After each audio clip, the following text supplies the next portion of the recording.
કંસારી અને ગલાલપુરાના સીમ વિસ્તારમાં શિકારી જરખ જોવા મળતા ફફડાટ, ખેતરોમાં જતા ખેડૂતો અને પશુપાલકોને સાવધાન રહેવા સૂચના. પાલતુ પશુઓ પર હુમલાની ભીતિ. કંસારી અને ગલાલપુરા આખોલ પંથકના ખેતર વિસ્તારોમાં છેલ્લા કેટલાક સમયથી એક અત્યંત હિંસક અને શિકારી જંગલી કૂતરો એટલે કે જરખ દેખાતા સ્થાનિકોમાં ફફડાટ વ્યાપી ગયો છે. આ કૂતરો સામાન્ય કૂતરાઓ કરતાં વધુ આક્રમક હોવાનું અને પશુઓ તેમજ મનુષ્યો પર હુમલો કરવાની ફિરાકમાં હોવાનું સામે આવતા વન વિભાગ હરકતમાં આવ્યું છે. પ્રાપ્ત માહિતી અનુસાર આ જંગલી કૂતરો એટલે કે જરખ અત્યંત ક્રૂરતાપૂર્વક શિકાર કરવા માટે જાણીતો છે. તે ગાય, ભેંસ કે બકરા જેવા પાલતુ પશુઓ પર હુમલો કરી તેમને ગંભીર ઇજાઓ પહોંચાડી શકે છે. ખાસ કરીને વહેલી સવારે કે મોડી સાંજે ખેતરોમાં જતા ખેડૂતો અને સીમમાં રમતા બાળકો પર જોખમ વધી ગયું છે. વન વિભાગે ગ્રામજનોને અપીલ કરી છે કે આ સમયગાળા દરમિયાન એકલા બહાર ન નીકળવું અને પશુઓને સુરક્ષિત જગ્યાએ બાંધવા. વન વિભાગની સતર્ક રહેવાની સૂચના.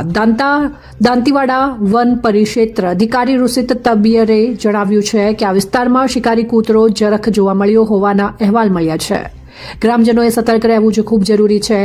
જો આવો કોઈ પ્રાણી નજરે પડે તો તેની નજીક જવાનો કે તેને છંછેડવાનો પ્રયત્ન કરવો નહીં. આ જંગલી પ્રાણી કરડી ખાવાની પ્રવૃત્તિ ધરાવતું હોવાથી મનુષ્ય માટે પણ જોખમી સાબિત થઈ શકે છે.